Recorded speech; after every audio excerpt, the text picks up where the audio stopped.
Thank you. Good afternoon. This is great, all right, because we call this the graveyard shift, but it's no graveyard and it's not a shift. And I really wanted people who are here to be hearing this story. And I think Ricky wasn't being very fair, all right, in some of the comments he's made, but I think because he's very passionate about the business he's driving.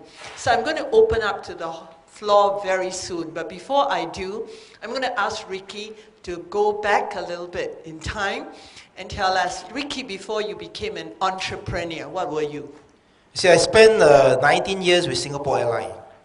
A pilot? Yeah. All my classmates now actually are flying and all complaining it is time to fly 15 hours, even to carry 4 pilots to fly from Singapore to London. Okay, so hold there. So you were 15 years a pilot. So what pushed you to be an entrepreneur? You see, Singapore Airlines was quite friendly at that time. They got such thing called exclusivity kind of agreement. As long you can do business, but please don't take free airline ticket. So you were on the side doing a business while you were flying. It is where my wife started first childcare center in 86. Those days only cost 35,000 Singapore dollar to set up one childcare center. Today, 10 times.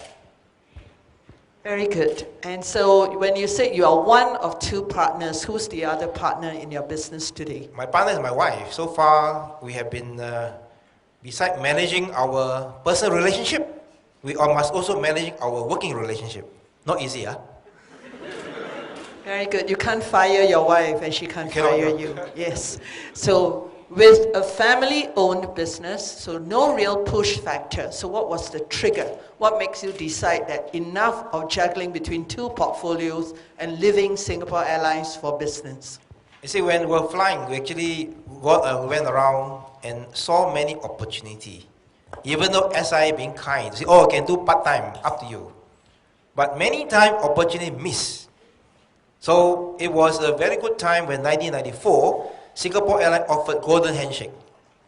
Took the money, went out, then we spurged all the money and gone. But anyway, that was a big opportunity for me. We were able to use the money to actually pay some good tuition and gain what we are today. Thank you very much. So the initial years with Quest Zone, with going to China, those were all your tuition fees. So what helped you identify Vietnam? When we started in 2000, when simultaneously opened 4 childcare centers, 2 in Vietnam, Hanoi, Ho Chi Minh, 1 in Shanghai, and 1 in Tianjin. When we go along, we start to realize that the law in China, it is not easy for education. They call it 义务教育, year 1 to year 9. We are talking about the high income local. My market from day 1 is local, not foreigner. The case of Singapore, all the industries are doing so well because their school fee are paid by company. Where my target is the rich local, like the case of Vietnam, my market is 70% the rich Vietnamese and 30% I call it the poor foreigner because the school fee of kids are being paid by themselves. Okay, so with the law changes along the way from 2000 to 2005, I found it so difficult. Even to traveling within China, took me a long time to go to Tianjin. Whether for case of Vietnam, the law changed from the initial part 30% local ownership to today, certain sector of education can be 100% ownership. So that actually prompted me to actually, in a way, downsize the Chinese investment, shut down totally, and then focus in Vietnam for the last 11 years. Very good. So you complain about bankers. Did the banks help you at all? Some did, some no. You see, I lost 1 bungalow at the peak. When you were okay, valuation go up, 1996. 1 bungalow worth 5 million. I lend you 5.5 million. 110%. I said, sure or not? He said, no, it's okay, it's good. Please take the money. I said, okay, took the money. It is where we went to set up Suntec City, Quest Zone, at $3 million. So of course, the downturn in 1997, real estate price had gone down from 5 million valuation dropped to $3 million. And of course, they calling your loan, give me more collateral. Of course, when you come to a part where you cannot pay, they become a nuisance. They can send their people to repossess your car. Say, oh, if 2 months never pay money, car tow away. When I was in China, it was a nightmare when my wife said, oh, somebody tow away your car. I said, again? Okay, anyway, they were good banker here. Not everybody. But sometimes because of the level of the manager, they just want to cover the position. I mean, I myself and my advisor was actually chased by OCBC. Okay, it's over, so it's okay. So they actually were prepared to take a haircut. In the year 2004, October the 1st, one signature only, I saved $2.8 million, Singapore dollars. That's all, because they got no more collateral. Bungalow sold, still owe money. But it was through consistent and persistency that I and my consultant met the banker for more than 15 times in the 3 years period. And they probably changed 6 bankers. We still around. At the end, they get tired, say, oh, please stop, I got to go home. Australian banker, I'll go home, okay, good. So very good. So that's the past, Vicky. Let's go to the current. So given the growth potential you have in Vietnam, how do you manage the cash flow to keep on growing and scale? Very fortunate that investment education is recession-proof. Come bad time like now, or the 2008, 2009, university doing a very good job. They all got funding from the government. For us, in the private sector in Vietnam, if you've been to Vietnam, you realize that the kind of whatever you see, all the 5-star stuff, luxury stuff are all there. We talked about earlier on, a Bentley car. They are Bentley in Vietnam. They got Porsche in Vietnam. The only difference is they drive at gear 2 only, second gear. They can't go faster. Because you're driving in Hanoi, you go third gear, you're in trouble, you know. So second gear only. But they're quite happy to drive slowly at 20 kilometers an hour. You can see all the ladies who wear Prada, real one, Prada bag, Gucci. Come to recession, they probably have to, I should say they will, give up some of these luxury items for the husband to just pay the school fees. So it's something that we have no problem in terms of this education. So the way to go forward to us now is that we must continue to actually consolidate our position because we are quite big in Vietnam. And earlier I talked about 树大招风. You will attract a lot of people who want to see you downturn. Okay. So being a finance professor, all right, so I'm now curious. So you receive your fees in USD, you pay in dongs, and I know that the upside is the dollar has been coming up against the dong. Now, how do you take your money out? Because you say you could repatriate your profits. Okay, year 2000, $1 US exchanged 13,000 dong. Today, $1 US exchanged 21,000 dong. Our school fee are pegged at US dollar because we pay all foreign staff US dollar, pay local staff Vietnamese dong. So the law is so clear because every year we use Deloitte, just like earlier, Deloitte as a proper accounting company. We do only one account. There's no such thing called 2 accounts. We cannot afford. Many people in China will have 2 accounts. So we only one account and we pay our tax and we repatriate our profit without any problem at all. So we used to, and we will continue to park and repatriate the profit and park in Singapore even though we got 0.2% interest rate. Never mind. So how do you then get the capital to reinvest into the expansions that you're doing today? Okay, to go forward, of course, we cannot, from transforming from a landlord-tenant position for the first 6 years, the last 4 years we've been either have a land concession or we buying land at the cheaper quantum. It is where we continue to build a long-term plan is to raise the debt level of the company. I'm not too keen today to talk about equity participation. We try to build more debt arrangement. So of course it is not easy. So it's in dong debt, it's in local debt? Currently in dong in Vietnam is 20% interest rate. Now I'm talking of offshore finance now, going some good headway now. is to raise some funds from Singapore and the kind of, hopefully, through today, maybe the IE Singapore can think about our international financial scheme. They promised 50 million, nothing.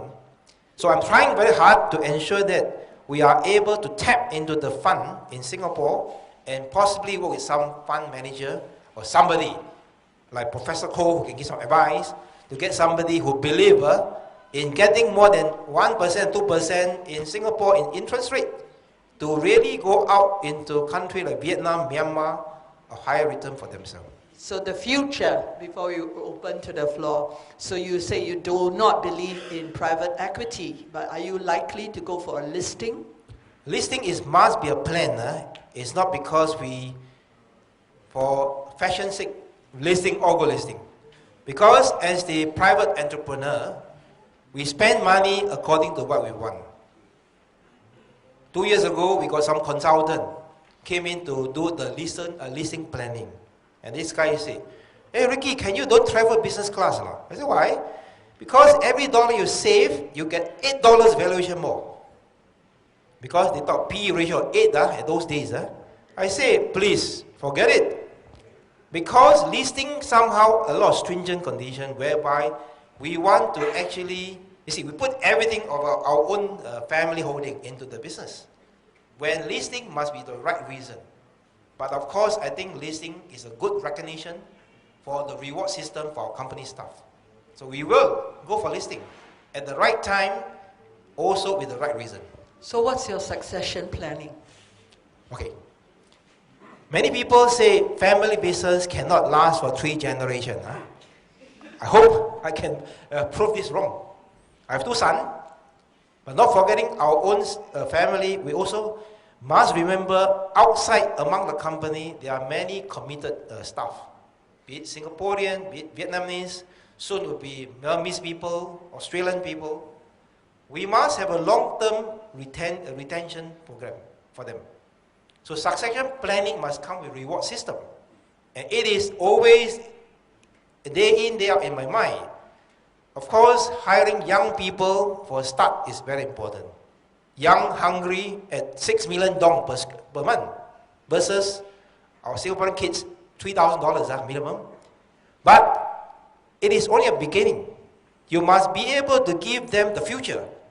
Today, there are many, a good example. People Vietnamese work for me for 11 years. The highest position in the company among staff, 8 years, 9 years. So what people can see the future, the Vietnamese, other nationality will be able to do the same thing.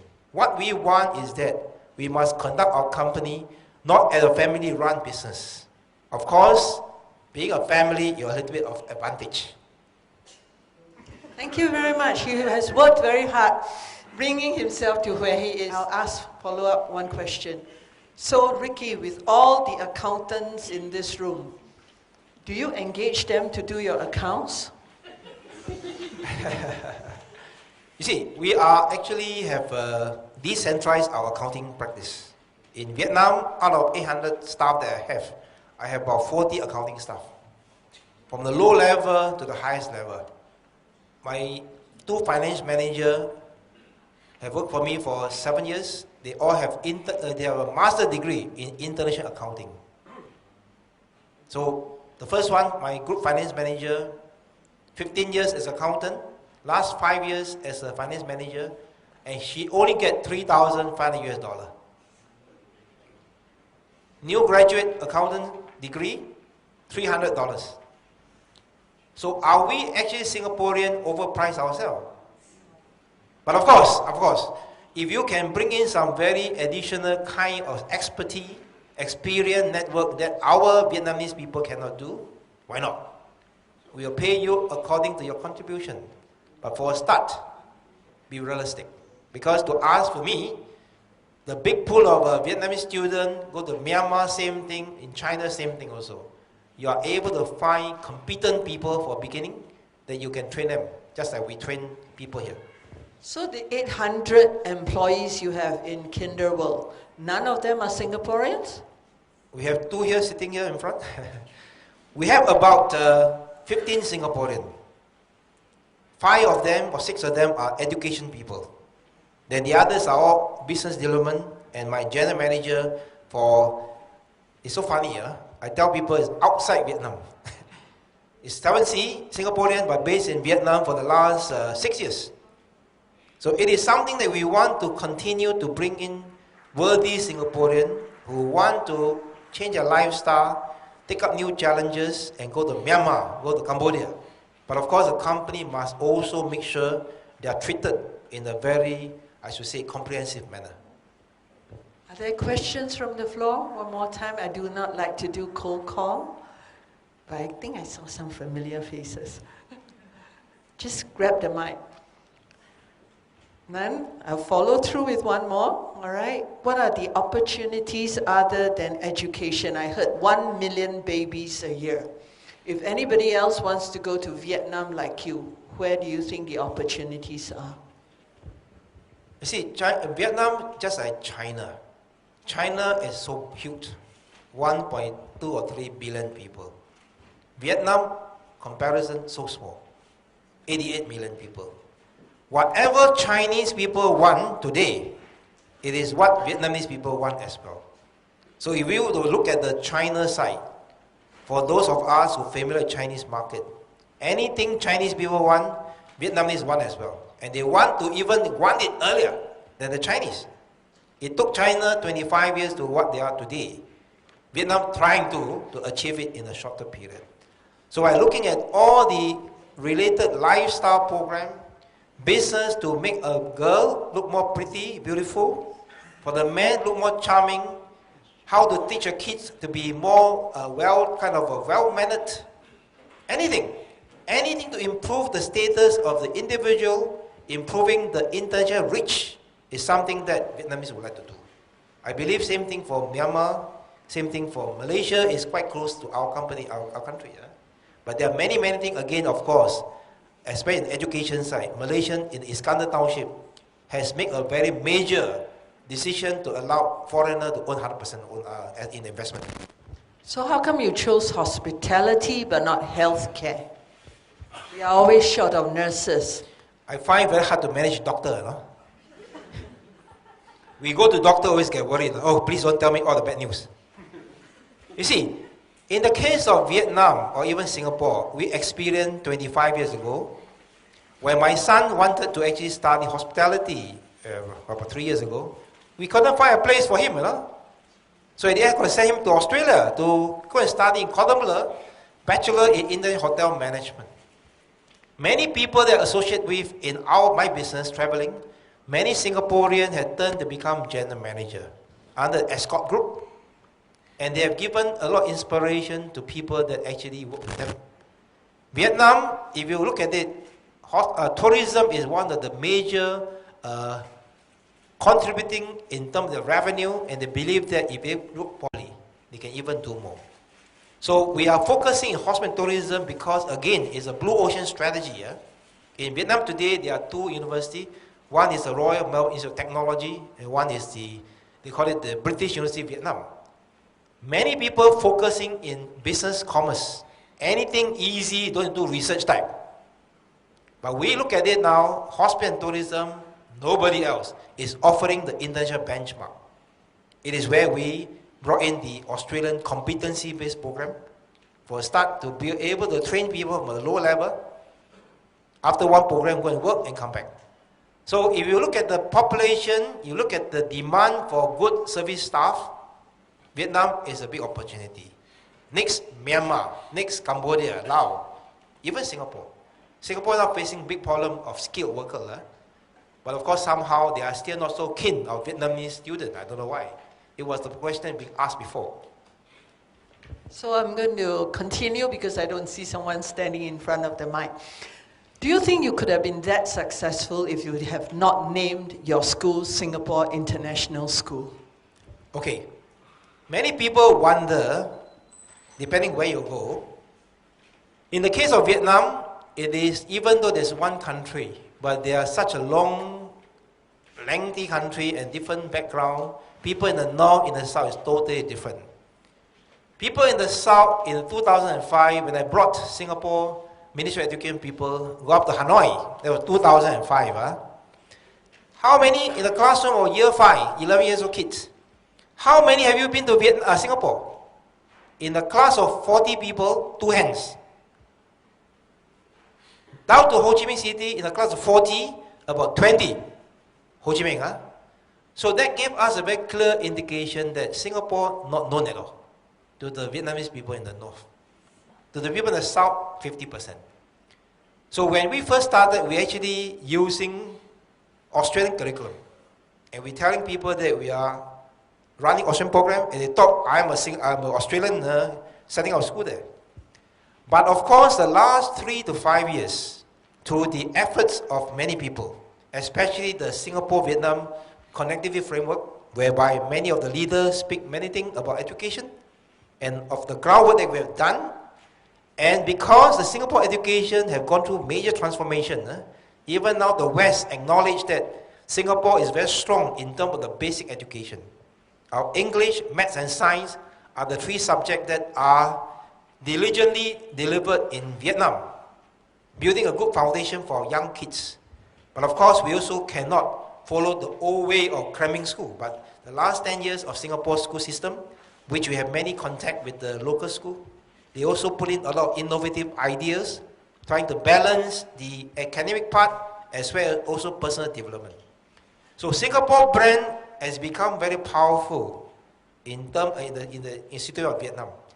When we go over to Cambodia and Laos and also Myanmar, they are very welcome and they're wanting us to set up a Singapore International School.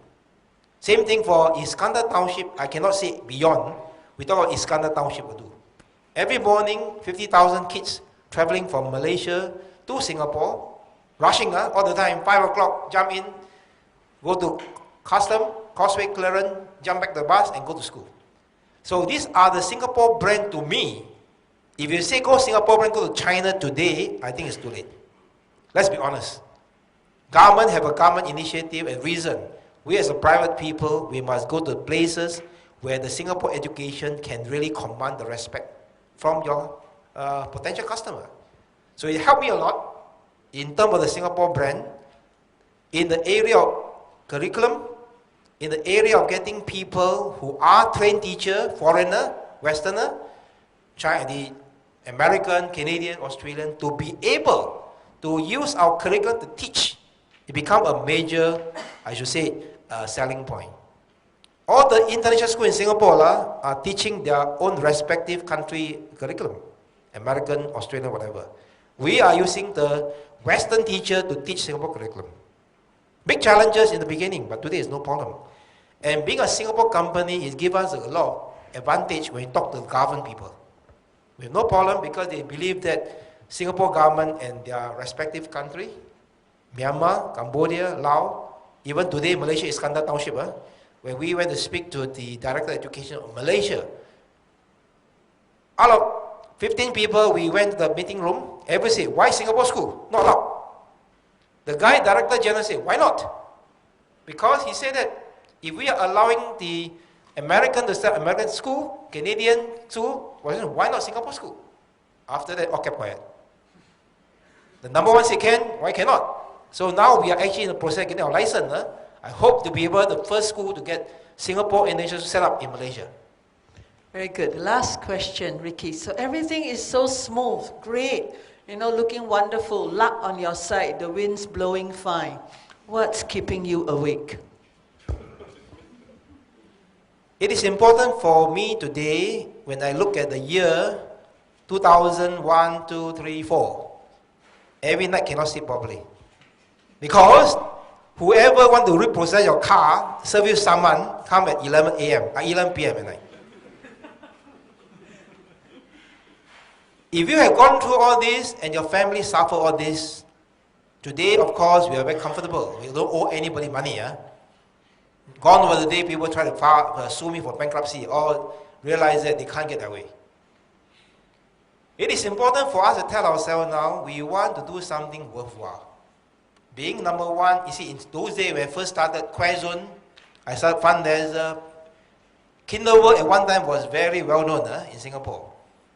People call me a kindergarten king. I say, please, don't use the word king, very dangerous. I like to do something meaningful. For those things that we cannot do in Singapore, as I shared with some colleagues just now, Singapore to me is a small little pond. We are a fish, quite big. We want to continue to grow and become bigger. And Singapore will not be able to give us the opportunity. I'm only 57 years old. I believe I can live another 20 years. And more important, I want to leave a legacy that as a Singapore company, we are able to do something totally different. Maybe we are a little bit of government, but most important, it is the entrepreneurial spirit. I hope to be able to, in the way, share with many students and also practitioners. So a word of advice for people in the audience today, if any one of them is thinking of quitting a job and becoming entrepreneurial, what would you give as a word of advice? I said tough. I was invited by one of the professors from SMU to sharing with a bunch of year 3 students, maybe 40 of them. Entrepreneurship, is it nurtured or nature? I must leave it to you to answer because many people will not have the stomach to actually make losses. But of course, if you are prepared at a certain time of your lifetime, either you're very young, just graduated, or maybe you're facing some career crisis, then you should seriously think about going out of the comfort zone. Singapore is very comfortable. If you have a good job, why bother? It is the biggest challenge to find good and committed staff who want to actually follow you to go overseas. Way back 2000, when I sent people to Shanghai, they asked me, Mr. Tan, is there such thing called hazardous allowance? The year 2000, I say, you better pay some money. I send you to Shanghai. It is a beautiful place, full of action. Okay, back here now. If you want to be an entrepreneur, you have to be decisive. Today, very difficult. When you have so much comfort, you have a car, you have a house, your children, public education, private education. Somehow or rather, I think it's very challenging. So it is sometimes there must be a push factor. A factor push you away. But for me, I only worked for 2 employers before. One is Singapore government, doing my 2.5 years national service. 18 years with Singapore Airlines. That's it, I fly in the cockpit. We only responsible to each other, that's all. We hardly see the manager, the director. We always siam. Finish work, go home.